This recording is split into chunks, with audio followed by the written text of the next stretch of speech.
Hola, este es el primer capítulo de una serie para ver el tema de las emociones. Por supuesto que es un tema muy importante, particularmente en el tiempo de hoy, en el tiempo actual. Y nada, me pareció una buena ayuda poder revisar en conjunto con ustedes el tema de la emoción y cómo éstas afectan a nuestra vida. Quiero además dar gracias a las personas que ven estos videos. Fue una sorpresa, el otro día me enteré que hay personas que lo ven, porque alguien, alguien me dijo que lo había visto, así que quiero dar gracias por, por hacer eso y por dejarme caer un mensaje, alguna cosa que me permita saber que esto se está siendo útil para alguno de ustedes. Primera Pedro 1.13 dice, estén atentos y piensen bien lo que van a hacer, para que siempre hagan lo correcto. En la versión Reina Valera dice, ceñid los lomos de vuestro entendimiento, o sea, que vuestro entendimiento, la parte de ustedes que utilizan para pensar, la tengan controlada, ¿ya? Controlada. Las emociones, especialmente algunas emociones, pueden llegar a ser muy disruptivas.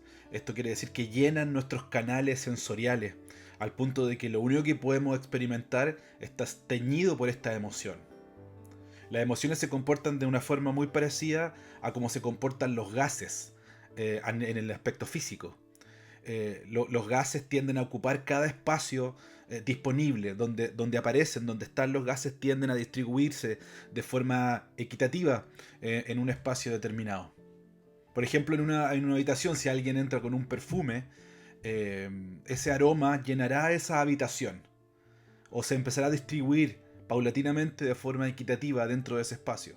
Poco a poco, la habitación quedará llena de ese perfume. Nosotros no podemos ordenarle que el perfume se quede en un solo lugar de la habitación. El perfume se va a empezar a distribuir. Recuerde lo que le sucede cuando usted, por ejemplo, siente sorpresa o ira. Es raro que uno pueda experimentar algo distinto a la ira en el momento en que está viviendo eso. No uno experimenta la ira solo en un espacio de uno, sino que la ira tiende a llenar todos los canales o todo el espacio disponible dentro de nosotros, que es nuestro espacio de atención.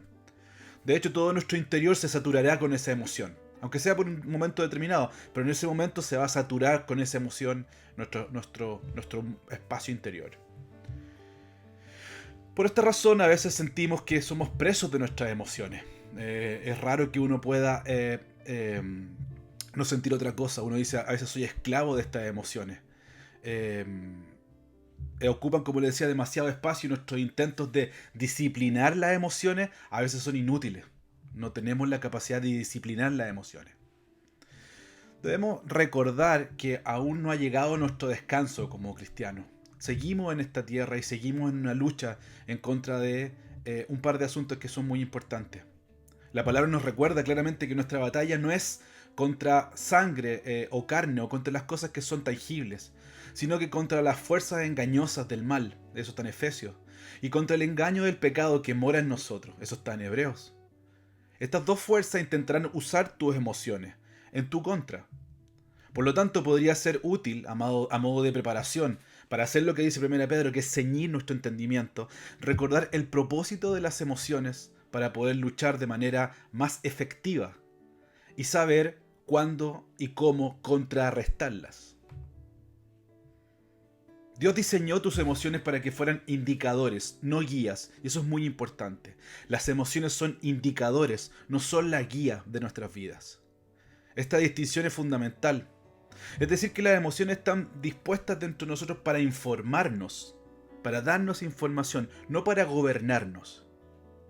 El patrón de sus emociones le dará una lectura sobre dónde está su esperanza, porque están conectadas a lo que usted cree, valora y a lo que usted estima con mayor fuerza. Es por eso que las emociones como el placer, eso aparece en Salmo, el amor, como aparece en Romano, el miedo en Lucas, la ira, nuevamente en Salmos 37, el gozo, Salmo 5, son tan importantes estas emociones en la Biblia, son tan relevantes, no se esconden estas emociones, no se niegan las emociones humanas, sino que se ponen en un lugar de importancia en la Escritura, porque revelan lo que su corazón, en lo que su corazón ama, lo que su corazón ama, lo que su corazón, en lo cual su corazón confía o a lo cual su corazón teme. Es por eso que las emociones son una buena, como decíamos, indicador, un lugar que nos muestra, nos da información acerca de dónde está nuestro corazón. Los hermanos y unos hermanos de un ministerio que se llama Desiring God, ellos dicen que tienen un dicho, permítame ensayarlo, decirlo en inglés, porque en inglés tiene rima. Dice, the pleasure is the measure of your treasure. En español sería, el placer es el indicativo, es la medida de dónde está tu tesoro. Aquello en lo cual yo siento placer es el indicativo de dónde está mi tesoro, la cosa que yo más valoro. Porque la emoción del placer es un indicador que te dice lo que tú amas. Eso es un ejemplo de cómo funcionan las emociones. Es por eso que aquellas cosas que nosotros sentimos como reacciones emocionales son un muy buen indicador de dónde está nuestro tesoro, o qué son las cosas que nos molestan, o a qué le tenemos miedo. Y eso le va a dar una muy buena información acerca de qué promesa buscar en la escritura, qué indicación buscar en la escritura para poder contrarrestar esa emoción a veces desbordada. ¿Qué es lo que te hace enojar? ¿La injusticia? ¿Que alguien incumpla su palabra? Si uno puede detectar qué es lo que me produce ira o qué es lo que me produce miedo, voy a poder ver dónde también está mi corazón en respecto a esas cosas. Y tener más capacidad para poder comprender, a su vez, cómo la palabra tiene que operar en mi vida en esos aspectos. No sé si usted se ha fijado, pero hay gente que no tiene los mismos motivos. Hay gente que no le teme las mismas cosas que usted le teme. Y es por eso que podemos obtener tanta información de nuestras emociones. Nuestras emociones están conectadas a nuestra naturaleza caída, pero también están conectadas a nuestra naturaleza regenerada como cristianos. El pecado y Satanás tienen acceso a nuestras emociones a través de nuestra carne, y las usarán para tratar de manipularnos cada vez que actuemos en ella o obedezcamos a esas emociones. Y nos van a indicar que operemos fuera de la fe, que dejemos el camino de la fe y operemos de forma paralela. Nuestras respuestas emocionales a la tentación pueden parecer imperativos. Cuando somos tentados, a veces nosotros sentimos que nuestra emoción nos dice, debes hacer eso, tienes que hacerlo, no puedes no hacerlo. Por ejemplo, sucumbir a la tentación de la ira. Debes responder a esa persona. La emoción de la ira te está haciendo eso y parece que fuera como un jefe, ¿no? Como un indicativo. Tienes que responder. Es el momento de responder en esto. Cuando en realidad debiese ser no un imperativo, sino un indicativo. Y uno podría analizarlo como diciendo, esto es lo que me están diciendo que haga mis emociones. Es importante recordar en esos momentos que esta actitud imperativa de la emoción es un engaño y que nosotros tenemos la capacidad de poder comprender eso dentro de nosotros.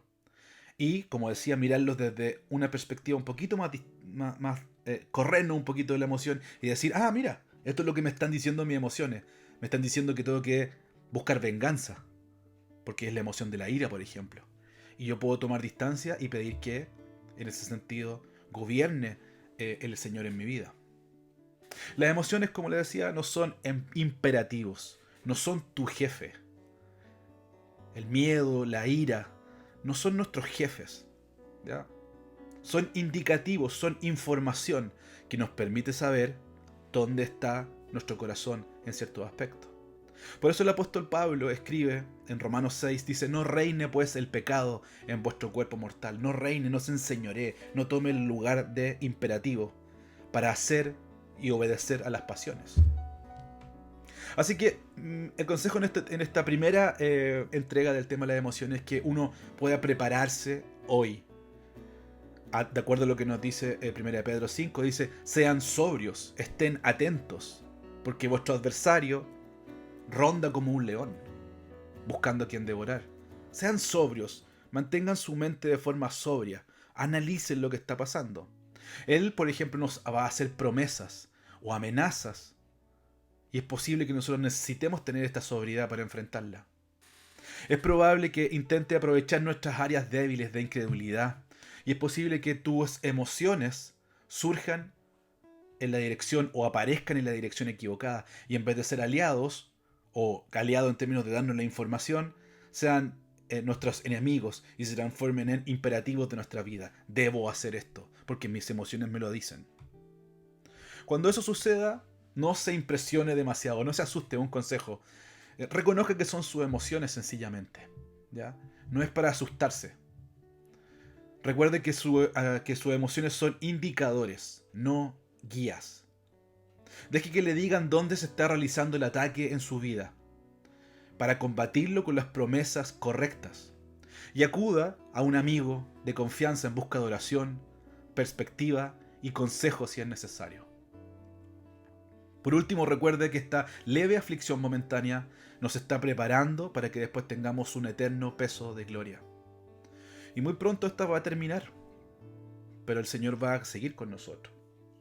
Tendremos una recompensa y una herencia que jamás perderemos. Las emociones van a pasar. La promesa del Señor para su vida no va a pasar. Por último, recordemos el texto que nos inició esta reflexión. 1 Pedro 1:13. Estén atentos y piensen bien lo que van a hacer, para que siempre hagan lo correcto. Gracias.